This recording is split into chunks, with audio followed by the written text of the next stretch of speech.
నమస్తే. మనం జులై మాసానికి సంబంధించి మకర రాశి వాళ్ళకి ఎలా ఉండబోతుందో చూద్దాం. ఈ మంత్ గనక చూసుకుంటే లాస్ట్ 3, 4 మంత్స్ మకర రాశి వాళ్ళకి చాలా బాగుందని చెప్పుకోవాలి. చాలా దూకుడుగా ఒక ఫాస్ట్‌గా ఎళ్లారని మనం తెలుసుకోవాలి. అయితే ఈ మంత్ కొంచెం స్లో అవ్వాల్సిన టైం ఉంది. మీకు జులై మంత్ కొన్ని ప్లానెటరీ కాంబినేషన్‌లో అందులో 5 ప్లానెట్స్ మీకు వ్యతిరేకంగా ఉండటంతోటి ఓవరాల్‌గా బాగుంటుంది. కాకపోతే లాట్ ఆఫ్ ఛాలెంజెస్, ఫ్రిక్షన్ ఉంటుంది. అందుకని కొంచెం దూకుడుగా ఎళ్ళకుండా స్లోగా ఎళ్ళండి. ఇన్ కేస్ మీకు అనుకున్నది గనక ఏదైనా గనక జరగకపోయినా దాంతో మీరు డిలా పడిపోవద్దు. కొంచెం వెయిట్ చేయండి. ఎందుకంటే ప్లానెట్స్ కొంచెం మీకు ప్రతికూలంగా ఉన్నాయి కాబట్టి జస్ట్ ఒక చిన్న పాస్ లాగా మీరు తీసుకుంటే చాలా మంచిది ఈ మంత్‌లో. జులై మంత్ అందులోను పర్టిక్యులర్‌గా జులై 15థ్ నుంచి 25థ్ వరకు ఈ 10 డేస్ కొంచెం జాగ్రత్తగా ఉండాల్సిన టైం మీకు. మనం డీటెయిల్స్ గనుక చూసుకుంటే మకర రాశిలో మీకు ఉత్తరాషాఢ 2, 3, 4 పాదాలు, శ్రవణం 1, 2, 3, 4 పాదాలు, ధనిష్ట 1, 2 పాదాలంతా మనకి మకర రాశిలో ఉంటాయి. పేరు బలం గనక మనం చూసుకుంటే వీళ్ళకి జో, జా, జీ, జూ, జే, జో, ఖ, గా, ఘి లెటర్స్ అంతా కూడా ఇందులో ఉంటాయి. ఈ అక్షరాలు లేదంటే మోరార్‌లెస్ ఇదే పేరుతో, ఇదే సౌండ్‌తో గనక వేరే వాళ్ళ పేరున్నా గానీ మకర రాశి కింద వస్తారు. మనం గ్రహ స్థితి గనక చూసుకుంటే ఈ మాసం వీళ్ళకి 2 ప్లానెట్స్, ముఖ్యమైన ప్లానెట్స్ మారుతున్నాయండి. ఒకటి సూర్యుడు, రెండోది వచ్చేటప్పటికి శుక్రుడు మారుతూ ఉన్నారు. సూర్యుడు వీళ్ళకి కర్కాటక రాశిలో నుంచి సంచారం ఉందండి. అలానే శుక్రుడు వచ్చేటప్పటికి వృషభ రాశిలో సంచారం ఉంది. ఈ యొక్క 2 గ్రహాలలో శుక్రుడు చక్కగా యోగ్యతనిస్తున్నాడు. కానీ శుక్రుడు, బుధుడు, సూర్యుడు, బుధుడు కూడాను అంత సరైన యోగ్యతనివ్వట్లేదు. దాంతో పాటు కుజుడు, దానితో పాటు కేతువు 2 కలిసున్నారు. ఈళ్ళు 7వ స్థానంలో, 8వ స్థానంలో ఉండటంతోటి అందులోను గురువు వీళ్ళకి అంత అనుకూలమైన పొజిషన్‌లో లేరు గాబట్టి కొంచెం ఈళ్ళకి ప్రతికూలమైన వాతావరణ పరిస్థితులున్నాయని మనం తెలుసుకోవాలి. మనం డీటెయిల్స్ గనక చూసుకుంటే ఇందులో పోయే ముందు మీ అందరికీ ఒక రెమెడీ ఏమంటే ఈ రెమెడీస్ ఇప్పుడు నేను చెప్పబోయే రెమెడీస్ ఎలాంటి నక్షత్రం ఉన్న వాళ్ళైనా గానీ, ఎలాంటి రాశి వాళ్ళైనా ఫాలో అవ్వచ్చు. చక్కగా గురు పూర్ణిమ వస్తుందండి 10థ్‌న. ఇది చాలా ముఖ్యము పర్టిక్యులర్‌గా మకర రాశి వాళ్ళకి. ఎందుకంటే గురువు మీకు అంత అనుకూలంగా లేరు గాబట్టి, ఈ గురు పౌర్ణమి చక్కగా మీరు మీకు ఉన్న చదువు చెప్పిన టీచర్‌లను కానివ్వండి, లేదంటే మీరు ఫాలో అయ్యే గురువులను కానివ్వండి, మఠాలు గానివ్వండి, ఆశ్రమాలు గాని ప్లాన్ చేసుకోండి. ముందుగానే 3, 4 డేస్ నుంచి ముందుగానే చక్కగా అది మైండ్‌లో పెట్టుకొని 10థ్ డేట్‌ని తదనుగుణంగా మీరు చక్కగా ప్లాన్ చేసుకుంటే, ఈ గురువు మీకు అనుకూలంగా లేకపోయినా గానీ, పిల్లల విషయంలో, చదువు విషయంలో, ధనం విషయంలో చాలా అభివృద్ధి ఉంటుంది. ఇంకొకటి ముఖ్యమైనదేమంటే, మనకి 29వ తారీఖు జూలై 29న మనకి శ్రావణ మాస పంచమి వస్తుంది. దీనిని నాగుల పంచమి అని కూడా అంటారు. ఈ నాగుల పంచమి రోజున ఎవరికైతే పిల్లలు కావాలనుకోని కొన్ని రోజులుగా వెయిట్ చేస్తున్నారో వాళ్ళు ఈ రోజున గనక నాగుల చవితి, నాగుల పంచమి చక్కగా భక్తి శ్రద్ధలతో జరుపుకుంటే వాళ్ళకి మంచి సంతానం వస్తుంది. అంతేకాకుండా తల్లిదండ్రులకి, పిల్లలకి మధ్య ఎప్పుడు గొడవలవుతున్నా, వాళ్ళకి మనస్పర్ధలున్నా గానీ, తల్లిదండ్రులు ఈ రోజు గనుక చక్కగా సెలబ్రేట్ చేసుకుంటే నాగుల పంచమి, వాళ్ళ మధ్యలో ఉన్న మనస్పర్ధలన్నీ పోయేసి వాళ్ళ యొక్క వంశం వృద్ధి చెంది వాళ్ళ మధ్య మంచి సత్సంబంధాలు మెరుగుపడతాయని జెప్పేసి మనం తెలుసుకోవచ్చు. సో, ఈ రెమెడీస్‌తో మనం గనక చూసుకుంటే సూక్ష్మ గోచారం, లఘు గోచారం కాన్సెప్ట్ ప్రకారం గనక చూసుకుంటే, మనకి సూర్యుడు ఈళ్ళకి 7వ ఇంట్లో ఉండటం వల్ల తీర్థయాత్రలు చేసే అవకాశం ఎక్కువగా ఉంటుంది. ఆహ్, ఆహ్, కుజుడు వచ్చేటప్పుడు ఈళ్ళకి కొంచెం ఇబ్బంది కలిగే పొజిషన్‌లో ఉన్నారు. కేతువు గూడా ఇబ్బంది కలిగే పొజిషన్‌లో ఉన్నారు. వీళ్ళకి శారీరకంగా, తర్వాత మానసికంగా ఇబ్బందులు గురే అవకాశం ఎక్కువగా ఉంటుంది. శుక్రుడు చక్కగా యోగ్యతనిచ్చడంతోటి పుత్రుల ద్వారా చాలా చక్కగా బాగుంటుంది. 7వ ఇంట్లో బుధుడు ఉండటం వల్ల విరోధం, గొడవలయ్యే అవకాశం ఎక్కువగా ఉంది.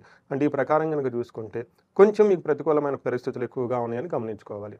మనకి 7వ ఇంట్లో సూర్యుడు ప్లస్ ఇతనితో పాటు బుధుడు ఇద్దరు కలిసి ఉండటం వల్ల మనకు మహర్షులు ఏం చెప్తారంటే, ఇది అంత అనుకూలమైన పరిస్థితి కాదు. కొంచెం ఛాలెంజెస్ ఉండే అవకాశం ఎక్కువగా ఉంటుంది. ఎలాంటి ఛాలెంజెస్ అంటే, మన మహర్షులు ఏం చెప్తారంటే, సామంత జన విద్వేష ధారాపీడ సుతామయం ఉత్సాహభంగకారిణ్యే గోచారస్తే రవే స్థితి అని చెప్తా ఉంటారు. దీని ప్రకారం ఏమంటే, మీరు ఉత్సాహంగా ఏదైనా గనక పని చేయాలనుకుంటే, మీ చుట్టూ మిమ్మల్ని డిసప్పాయింట్‌కి గురి చేసేవాళ్ళు ఎక్కువ ఉంటారు. అంతేకాకుండా భార్యకి, పిల్లలకి కొంచెము సుతామయం కొంచెము వాళ్ళకి హెల్త్ కాంప్లికేషన్స్ వచ్చే అవకాశం ఎక్కువగా ఉంటుంది. మీ కింద పనిచేసే ఎంప్లాయీస్ తోటి, లేదంటే మీ ఇంట్లో ఉన్న హెల్పర్స్ కానివ్వండి, మెయిడ్స్ కానీ వీళ్ళతో మీకు మనస్పర్ధలు వచ్చే అవకాశం ఎక్కువగా ఉంటుంది.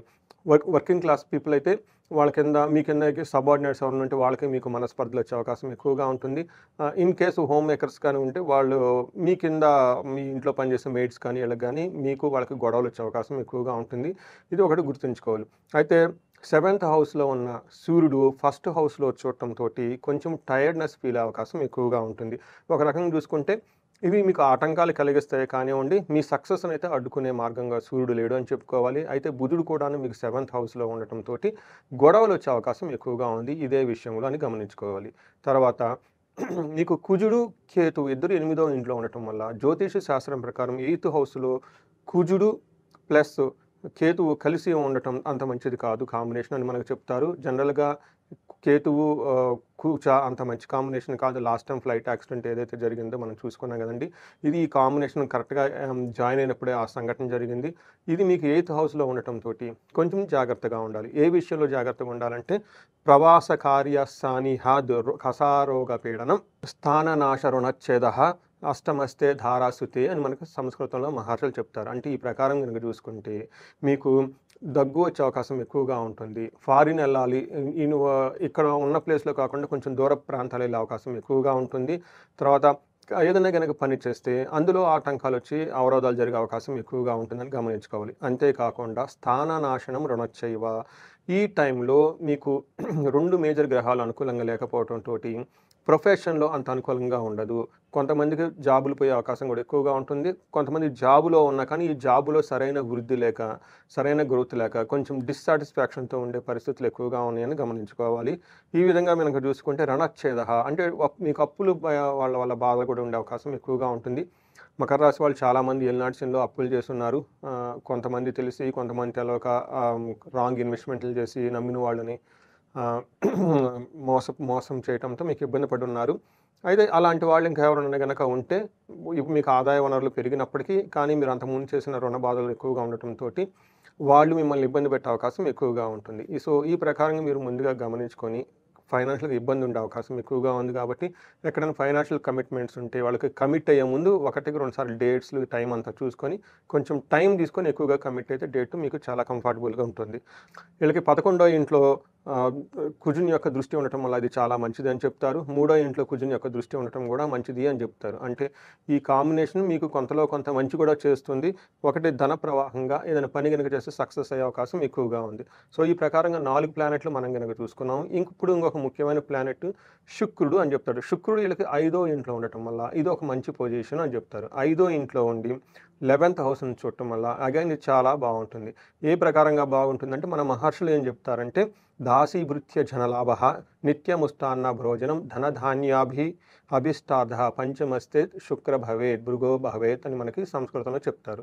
దీని ప్రకారం గనక చూసుకుంటే మనం ఇందాక మీ కింద పనిచేసే ఎంప్లాయీస్‌కి మీకు గొడవలయ్యే అవకాశం, మిస్‌అండర్‌స్టాండింగ్‌లు వచ్చే అవకాశం ఉందని చెప్పుకున్నాము. కానీ శుక్రుడు ఉండటంతోటి అవి వచ్చినా గానీ సమసిపోయి మళ్ళా ఒక ప్రోగ్రెస్ ట్రాక్‌లో వెళ్ళిపోయే అవకాశం చాలా ఎక్కువగా ఉంటుంది. సో, వీళ్ళకి నిత్యం మృష్టాన్న భోజనం చక్కగా ఈళ్ళు భోజనం చేస్తూ టయానికి అనుకున్న పనులన్నీ అనుకున్న విధంగా చేసుకుంటూ, అట్రాక్టివ్‌గా మంచి మంచి పనులు చేస్తూ, చక్కగా బాడీ లాంగ్వేజ్ ఉండి, మంచి మంచి బట్టలేసుకుంటూ డిగ్నిఫైడ్‌గా ఉండే అవకాశం ఎక్కువగా ఉంటుంది. ధనధాన్య అభిష్టార్థ సిద్ధిః ఫైనల్‌గా శుక్రుడు ఇప్పటిదాకా మీరు కష్టాలు పడిన అనుకున్న పనులు అనుకున్న విధంగా ఏదో విధంగా చక్కగా చేసుకుంటూ వెళ్ళిపోతూ ఉంటారు. ఇది మనం అంతేకాకుండా వీళ్ళకి 11th హౌస్‌లో దృష్టి ఉండటంతోటి లేడీస్ ద్వారా ఉపయోగం కలిగే అవకాశం ఎక్కువగా ఉంటుంది. అదే స్త్రీలైతే జెంట్స్ ద్వారా వీళ్ళకి ఉపయోగం కలిగే అవకాశం ఎక్కువగా ఉంటుంది అని మీరు గమనించుకోవాలి. సో, ఈ ప్రకారంగా మేజర్ యొక్క గ్రహాలు గురించి మనం చెప్పుకున్నాం. ఇప్పుడు నక్షత్రం వైజ్ గనక చూసుకుంటే మీ మకర రాశి వాళ్ళకి ఎలా ఉంటుందో చూద్దాం. ప్రతి నక్షత్రానికి ఉన్న ఛాలెంజెస్ ఏంటి? అలానే తర్వాత ఎక్కడెక్కడ ఆపర్చునిటీస్ ఉన్నాయో మనం చూద్దాం.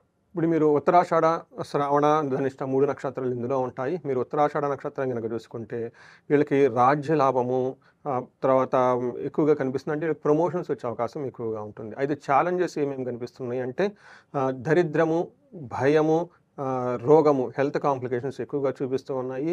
ఈ విషయంలో కొంచెం జాగ్రత్తగా ఉండాలి. హెల్త్ విషయంలో అతిగా భయపడొద్దు. తర్వాత మీకు ఫైనాన్షియల్‌గా క్రైసిస్ వచ్చే అవకాశం కూడా ఎక్కువగా ఉంది కాబట్టి చక్కగా ఫైనాన్షియల్‌ని ప్లాన్‌గా చేసుకోండి. తర్వాత శ్రవణ నక్షత్రం గనుక మనం చూసుకుంటే వీళ్ళకి ధన ప్రాప్తి, లాభము, రాజ్యము అంటే ప్రమోషన్స్, ధనం వచ్చే అవకాశం ఎక్కువగా ఉంటుంది. ఈ మంత్ అంతా లాభప్రదంగా ఉండే అవకాశం కూడా ఎక్కువగా ఉంది.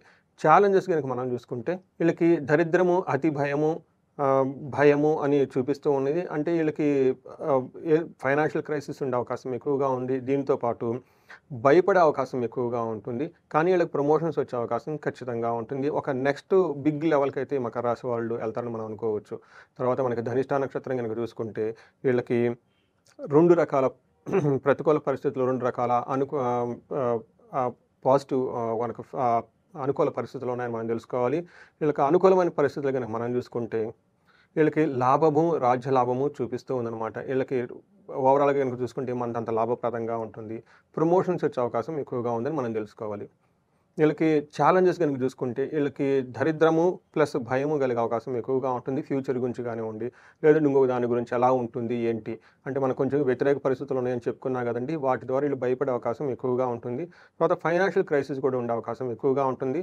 మీకు ఆదాయ వనరులు ఉన్నప్పటికీ, అంతకుముందు ఉన్న కమిట్స్ ద్వారా, లేదంటే కొత్తగా ఫైనాన్స్‌లో పెట్టుకున్న కమిట్మెంట్స్ ద్వారా, ఆ కమిట్మెంట్స్‌కి సరిపడా ఫైనాన్స్ మీకు ఏదో ఒక విధంగా అందుతుంది కానీ, కొంచెం ఇబ్బందులతో కలిసి మీకు అందుకునే అవకాశం ఎక్కువగా ఉంటుంది. సో, ఇందులో ఉత్తరాషాఢ నక్షత్రం వాళ్ళకి గాయాలయ్యే అవకాశం ఉంది లత్తా ఉండటం వల్ల. కొంచెం జాగ్రత్తగా ఏదైనా పని చేసుకునే ముందు కేర్‌ఫుల్‌గా ఉండటం చాలా చాలా ఉత్తమమని మనం తెలుసుకోవచ్చు. మనం పరిహారాలు గనక చూసుకుంటే, వీళ్ళకి 4 గ్రహాలు అంత అనుకూలంగా లేవు కాబట్టి, ఈళ్ళు నవగ్రహాల చుట్టూ ఈ రాశి వాళ్ళు గనక తిరిగితే చాలా బాగుంటుంది. పర్టిక్యులర్‌గా శనివారం రోజున వెంకటేశ్వర స్వామి గుడికెళ్ళినా, లేదంటే లక్ష్మీ వెంకటేశ్వర స్వామి గుడికెళ్ళినా, ఆంజనేయ స్వామి గుడికెళ్ళినా, నవగ్రహాలు గనక చుట్టూ ప్రదక్షిణాలు గనక చేస్తే, ఎక్కువగా గ్రహాలు ప్రతికూలంగా ఉన్నాయి కాబట్టి, వాటి నుంచి వచ్చే పీడలను మనం తప్పించుకోవచ్చు. ఈ రాశి వాళ్ళకి రాజ్య లాభం చూపిస్తుంది కాబట్టి, ప్రమోషన్స్ వచ్చే అవకాశం ఎక్కువగా ఉంటుంది. ఎవరైనా పాలిటిక్స్‌లో ఉన్నా, లేదంటే నాయకత్వానికి సంబంధించిన పరిస్థితుల్లో ఉన్నా, లేదంటే గవర్నమెంట్ అఫీషియల్స్ ఉన్నా, ఈళ్ళు రాజశ్యామల యాగం కానివ్వండి, అభిషేకం గాని చేపించుకుంటే చాలా బాగా కలిసొస్తుందని చెప్పుకోవచ్చు. వీళ్ళకి రుణ బాధలు ఎక్కువగా ఉన్నాయి కాబట్టి, ఈ రాశి వాళ్ళు లాస్ట్ 2 మంత్స్ చాలామంది వచ్చేసి నా దగ్గరే నన్ను కన్సల్ట్ అయ్యి ఈళ్ళు కొన్ని హోమాలు, తర్వాత అభిషేకాలు ఇవన్నీ చేపించుకున్నారు. చక్కగా మెసేజ్‌లు పెడుతూ ఉన్నారు. అందులో ఒకటి నేను బాగా సజెస్ట్ చేసింది, మనకి శాస్త్రాల్లో వివరించింది, అది కుబేర పాశుపత అభిషేకం అని ఉంటుంది.